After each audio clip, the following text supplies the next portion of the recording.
আল্লাহ রাব্বুল আলামিন বলেন, আমি আল্লাহর পক্ষ থেকে আমার বন্ধু যা কিছু তোমাদের জন্য কল্যাণ করে নিয়ে এসেছেন তা তোমরা গ্রহণ করো, আর যা থেকে নিষেধ করেছেন তা থেকে তোমরা দূরে থাকো। এখন আওয়াজ করে বলেন, আমরা নামাজের পক্ষে আছি না নাই?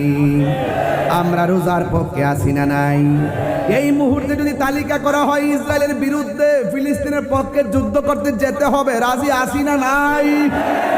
এই মুহূর্তে যদি কেউ নবীর বিরুদ্ধে কথা বলে গো, যদি ডাক দেওয়া হয় ময়দানে আসবেন কি আসবেন না?